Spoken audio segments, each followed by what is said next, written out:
Students sitting posture 90 degreesలో ఉండాలి. Back bone bend చేయకూడదు. Pen యొక్క గ్రిప్ ఇండెక్స్ ఫింగర్ తంబుతో మాత్రమే పట్టుకోవాలి. మిడిల్ ఫింగర్ మీద బేస్ అయి ఉండాలి. ఎవరు కూడా టిప్ దగ్గర పట్టుకూడదు. 1.5 centimeters దగ్గర పట్టుకోవాలి.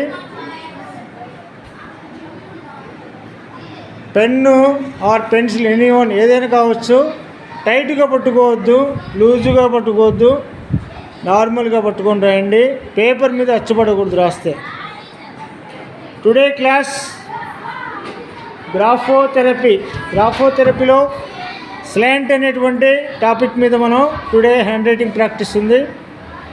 స్లాంట్ ఏ స్లాంట్ తీసుకున్నామంటే మనం ఫార్వర్డ్ స్లాంట్, అక్షరాలు ముందుకు వంగే విధంగా ముందుకు వంచి 87 degrees ఆ రేంజ్లో ఉండాలి. ముందుకు వంచి రాయాలి. ఈ 15 days మీరు ఇలాగే రోజుకు ఒక పేజీ లేదా ఒక పేరాగ్రాఫ్ రైటింగ్ అక్షరాలు కుడి చేతి వైపు వంచి రాయాలి. మీరు రాస్తున్నటువంటి కుడి చేతి వైపు వంచి రాయాలి. ఇలా రాయడం వల్ల మనకు ప్రయోజనం ఏంటంటే కాన్ఫిడెంట్ వస్తుంది. అలాగే ఆప్టిమిజం డెవలప్ అవుతుంది. ఫార్వర్డ్ స్లాండ్లో రాయడం వల్ల మనకు ఉపయోగం ఏంటంటే మనలో కాన్ఫిడెంట్ వస్తుంది, ఆప్టిమిజం డెవలప్ అవుతుంది అన్నమాట. కాన్ఫిడెంట్ అంటే నమ్మకం, ఆప్టిమిజం అంటే ఆశ.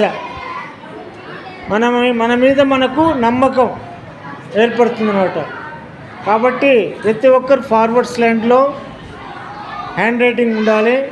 ఎవరైతే ఇలా డైలీ ప్రాక్టీస్ చేసి క్లాసుల్లో రాస్తారో వాళ్ళకు ఎన్ని మార్కులు కావాలంటే అన్ని మార్కులు వస్తాయన్నమాట. ఇలా మీరు డైలీ ప్రాక్టీస్ చేస్తూ ఉంటే మీ యొక్క హ్యాండ్ రైటింగ్లో మంచి లెజిబిలిటీ వస్తుంది.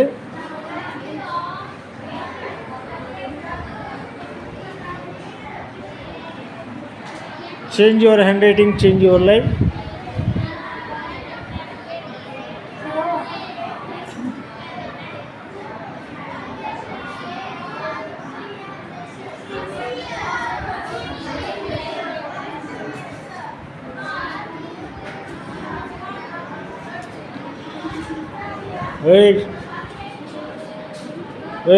బాబు నిద్రపోతు రాస్తున్నావు, ముందుకు ముందుకు జరిగినాను, జరిగి ఇట్లా ముందు జరిగి. పేపర్ ఎలా పెట్టుకోవాలి? బెంచ్ మీద. బెంచ్ ఎందుకు పెట్టింది? ముందు ఇక్కడ పెట్టి దాని మీద పెట్టుకొని రాయమని.